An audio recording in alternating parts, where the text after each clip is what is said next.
Chers amis, je voulais vous souhaiter un très chaleureux Shabbat Shalom depuis Yerushalayim, Ira Kodesh, la ville sainte. Notre parashat Kedoshim, saint. Vous serez saint car je suis saint. Beaucoup de mitzvot se trouvent dans cette parasha. Et une partie des mitzvot, c'est aussi des mitzvot entre l'homme et son prochain. Et parmi ces mitzvot, on sait que Dieu met un très grand accent sur les mitzvot, les lois qu'il y a entre l'homme et son prochain, beaucoup plus que sur qu'il y a entre l'homme et Dieu. Et parmi ces mitzvot, il y a une mitzvah qui est dure de faire, mais qui est tellement importante et fait tellement de bien dans le monde. Betzedek tishpot amitecha.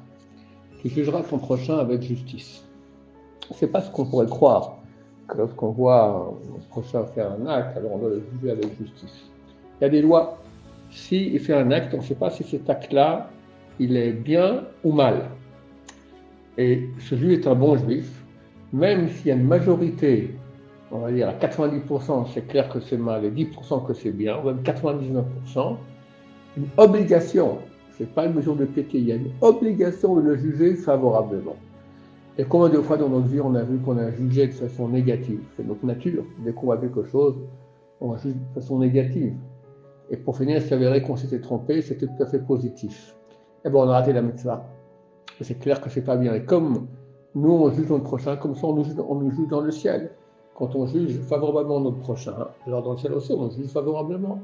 Quand on juge notre prochain de façon accusatrice, alors dans le ciel aussi, à Dieu ne plaise, on nous accuse.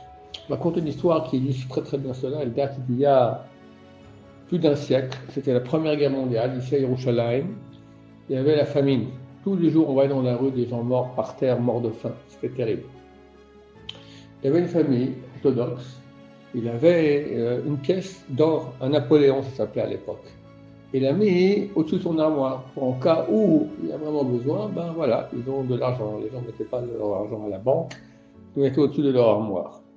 Quand son fils, vous voyez que de temps en temps, son père montait là-haut, au-dessus de l'armoire, regardez qu'est-ce qui se passe. Lui aussi, il est monté, il a vu une pièce. Il dit, oh, c'est génial, une pièce. Je vais m'acheter un gâteau avec. Il prend la pièce et va dans la rue pour aller au kiosque acheter un gâteau. Et il y a un juif qui passe à là avec une pièce d'or dans la main, ça vaut une fortune pour l'époque. Il dit, mais tu fais quoi avec cette pièce-là? Il dit, je vais acheter un gâteau au kiosque. Ah bah tiens, je te donne une pièce, tu pourras acheter tout aussi bien le gâteau. Il donne une pièce en cuivre, d'accord, qui ne vaut presque rien du tout, et prend la pièce en or. Le garçon va au kiosque, achète son gâteau, rentre à la maison. Quelques jours plus tard, le père monte sur la chaise pour regarder qu'est-ce qu'il y a au-dessus de l'armoire, et il voit que la pièce n'est pas là. Il hurle, qu'est-ce qui s'est passé? Qui a pris la pièce? Bon, son fils avoue, c'est moi. Et t'as fait quoi avec la pièce? Ben, j'ai acheté un gâteau au kiosque en face. Le père court vers le patron du kiosque, lui dit, mon fils a acheté un gâteau chez toi. Oui, c'est vrai. Mais tu avais une pièce d'or. Non, je l'ai vu, je ne sais pas de quoi tu parles. Écoute, j'avais une pièce d'or, un Napoléon sur mon armoire. Mon fils dit qu'il a pris cette pièce et a acheté chez toi un gâteau. Donc tu me rends la pièce. Ça c'est pas, c'est du vrai vol. Le patron dit, mais je ne sais pas de quoi tu parles. Il m'a donné une pièce en cuir, je lui ai donné le gâteau. C'est tout, j'ai jamais vu de pièce d'or. Bon, ils sont allés chez le rabbin. Le rabbin a tranché que le patron du kiosque devait jurer qu'il n'a pas reçu de pièce d'or. Attends, s'il jure, alors il est propre de tout soupçon. Mais beaucoup de juifs ne veulent jamais jurer. C'est extrêmement grave. Alors j'en profite pour dire que tous les Français qui disent je te jure 100 fois par jour, c'est complètement interdit. D'accord? C'est extrêmement grave de jurer. Alors il dit, moi je ne vais pas jurer. Bon, dans ce cas, tu dois payer la pièce d'or. Il dit, bon, je n'ai pas le choix, je vais faire comme ça. Il faut que je vende ma maison. Maintenant, tout Jérusalem, c'était un petit village à l'époque, qui était au courant de cette histoire-là. Et tous se sont dit, mais le patron du kiosque, mais il est super insolent, c'est quoi cette manière? Il a volé un enfant, il a volé la pièce, et il ne veut pas la rendre, etc. Et les gens n'allaient plus acheter chez lui. Et lui a vendu sa maison, et tout le monde dans la rue le regardait comme un voleur. C'était terrible, terrible, terrible, terrible. Quelques années après la fin de la guerre, le type qui a changé la pièce s'est dit, bon, maintenant ma situation va bien, je vais rendre la pièce. Il va voir le père du gosse, il lui dit, écoute, voilà, la pièce d'or, c'est moi qui l'ai prise. J'ai vu ton fils avec la pièce d'or, je ne comprends pas ce que vous faites, je vais changer avec une pièce en cuivre.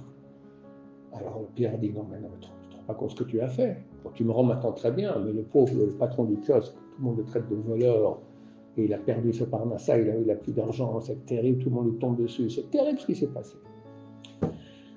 Tov, chers amis, ces trois personnes vont monter au Olam Haba. Le patron du kiosque, c'est clair qu'il va directement au paradis. Il a eu des hontes publiques, il n'a pas voulu jurer, il a vendu sa maison pour ne pas jurer. C'est un tzaddik parfait. C'est clair qu'il a un grand, grand paradis.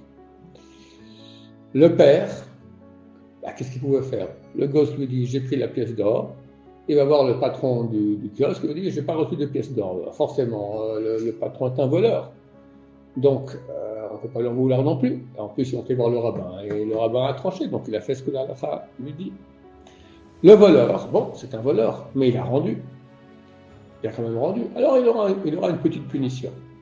Mais le mal qui a été fait face au patron du kiosque, tout le monde a parlé sur lui, etc., et qu'il a perdu sa parnassa, on le regardait de travers, on le traitait de voleur, ses enfants, etc.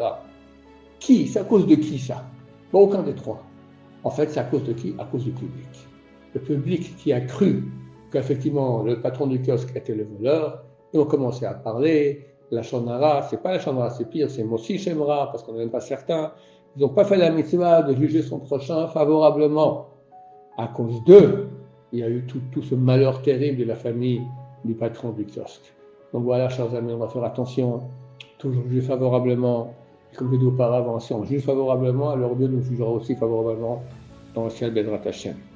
Et combien on a besoin aujourd'hui que Dieu juge son peuple favorablement pour qu'il amène la Géoula Berachamim d'Olive. Donc faisons tous un effort en voyant que le bien chez nos prochains et jamais le mal.